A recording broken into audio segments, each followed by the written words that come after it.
Welcome back to WEDCO's restoration journey. As you have most likely already seen, an enormous amount has been achieved in the Royal Naval Dockyard in a tremendously short space of time. Not all of it, though, has been achieved simply by spending money. Yes, we have invested some $13 million into the infrastructure over the last 12 months, which does not include the money we have put into Cross Island. But equally important are the people who work at the many attractions in Dockyard, those who visit us, and the people who work for the West End Development Corporation.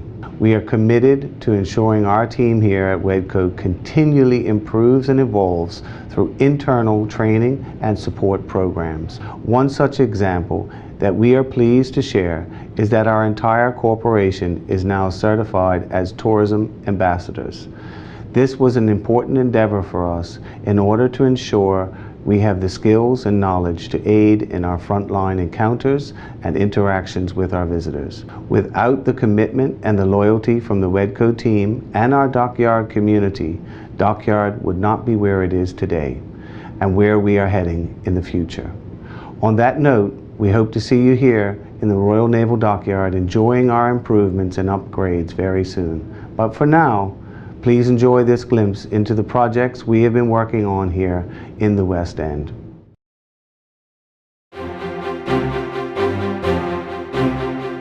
At West End Development Corporation, we always strive for excellence and continually review and improve the way we work.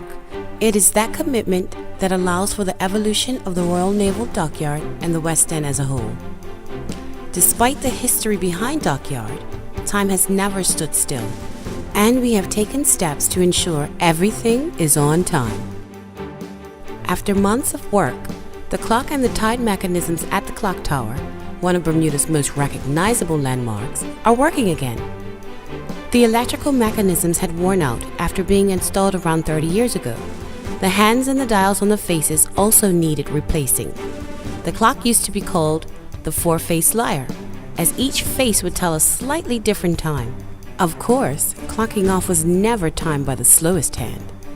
It's good to see them back. They were like old friends.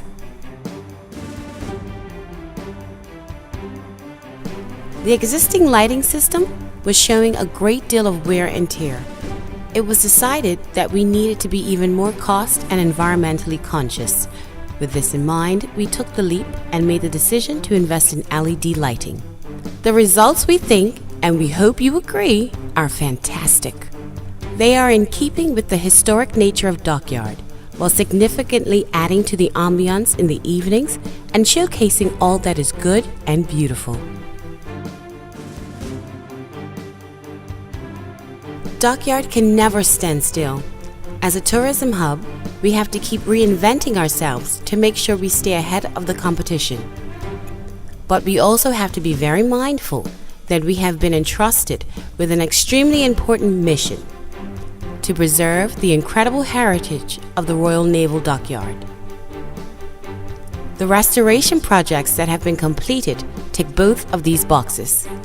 Work on the bungalow, Star of India, and Moresby House has restored these historic buildings to their former glory. The Star of India was originally a bowling alley built in the mid-1930s as an add-on to the Royal Naval Club, which later became the Fleet Canteen and was destroyed in 2015. In 1970, it was turned into a club for the families at HMS Malabar and was called the Star of India after Malabar's badge, which depicted a star on a rayed background with the motto, "Heaven's Light, Our Guide." The bungalow will be used as a residential unit, and with its majestic ocean views, we anticipate it will be very sought after. It's just a stone's throw away from the heart of Dockyard, so there will never be a shortage of things to do for those who will be lucky enough to live there. And then, Moresby House, with its location overlooking the way into Dockyard, is particularly stunning. Built in 1899, it was the residence of the officer in charge of works, who managed the construction and maintenance of all buildings, roads, and bridges, when Dockyard was still a British naval base. It stopped being used as a home in 1951, when the Dockyard closed, but was resurrected in 1965 as the Royal Navy Shore Establishment, HMS Malabar. HMS Malabar continued in operation in a variety of roles until 1995, when the Royal Navy presence in Bermuda was withdrawn. The restoration work was put out to tender and won by Overnight Construction for the building works and Strike Force for the woodworks. The work was made possible thanks to a grant from the Ministry of Public Works. We were committed to restoring the building to its original state, and we've successfully done just that. It was completed on time and on budget. Once its use for the America's Cup is over, it will likely be rented for office space, helping to bring even more life to the area. The America's Cup is one of the most significant sporting events in the world, and it is impossible not to see its impact, most notably at Cross Island. But if you venture out there, stop to look at the Cross Island magazine, more commonly referred to as the Ammunition Building. It was built between 1818 and 1829, which predates the shifting houses and ordnance storehouses of the keep, the earliest of which was completed in 1837. Its original use was for the secure storage of powder, whether for blasting or from ships under repair, and was placed on that island to minimize damage in case of an explosion. It does not look like much, but it served a very important purpose. $39 million was invested in reclaiming 9 acres of land at Cross Island, and we are happy to report this project was completed both on time and on budget. This enormous project was in the pipeline before there was even a mention of the America's Cup. But fittingly, its first use will be the America's Cup Event Village, which is now under the care and guidance of the ACEA. Winning the right to host the America's Cup was a huge coup for Bermuda, and there is always a possibility that it will return. However, we cannot make that assumption, so we have been making sure that alternate uses are examined.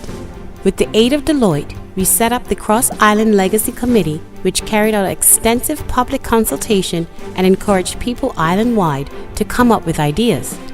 The committee had an amazing response, with hundreds of people and organizations submitting ideas for projects. It has presented the WEDCO board with a list of recommendations, and the board is now reviewing those ideas. A final decision on what we'll see on Cross Island will not be made until the America's Cup has left. This is an extremely important piece of land, and its end use could provide many jobs for Bermudians. Consequently, we have made a public commitment to be as transparent in the process of finding a new use as we can.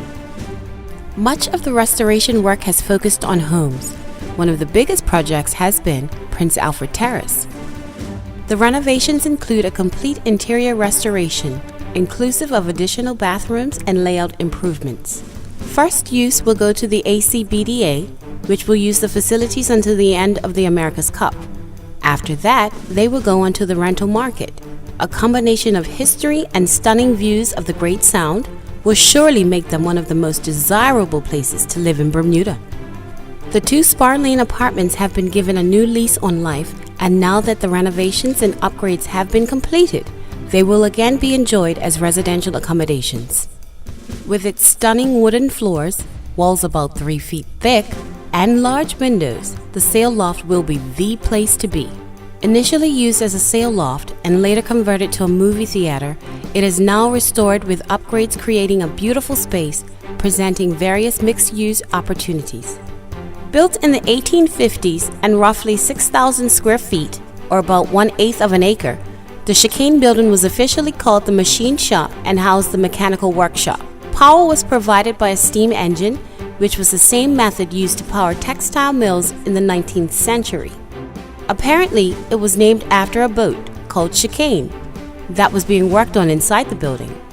We have made the building wind and watertight, replacing the roof, giving it new windows and new doors. Inside, there has been a new fit-out, and the electrics and plumbing have been upgraded. The building is going to house Bermuda's first vintage transport museum. The museum will showcase vintage land and water vehicles along with transportation memorabilia. It is an exciting project, something that is new for Dockyard, and we are certain it will prove a hit with locals and visitors. It's not quite so sexy, but it is important, and let's face it, where would we be without a guaranteed supply of water? We are building a new reverse osmosis plant in a public-private partnership with Rokon. The existing temporary plant completes 300,000 gallons per day, but future development plans, including America's Cup needs, require 500,000 gallons per day. At North Basin Building Number 15, we were happy to help out the boys in blue who patrol our waters, the Marine Police. We carried out interior and exterior restorations to accommodate the police. We completed a roof replacement, asbestos removal, electrical and interior lighting upgrades at the West End Sailboat Club. The cottages on Cochrane Road have been renovated with new windows, new floors, roof repairs, kitchens and new appliances. We have fulfilled our commitment to make the buildings in the North Basin wind and watertight, which is a costly but an extremely important endeavor. Some examples of this kind of work include the Anchor Restaurant, West End Yachts, the Canvas Shop, the Oleander Cycles Building, and the Belco Vault Room, which all boast new roofs. As we previously stated, time does not stand still, and we at Wedco are continually striving for excellence, improvement, and progress, not only in our team, but also in our facilities and offerings. We are aware that the West End is a crucially important part of Bermuda, and our team is acutely aware of their responsibilities to both Bermuda and her visitors. Wedco is committed to maintaining the historic nature of the area, while at the same time making sure it is developed in a way that benefits Bermuda's economy. We are going from strength to strength and will continue to shine as a jewel in Bermuda's crown for generations to come.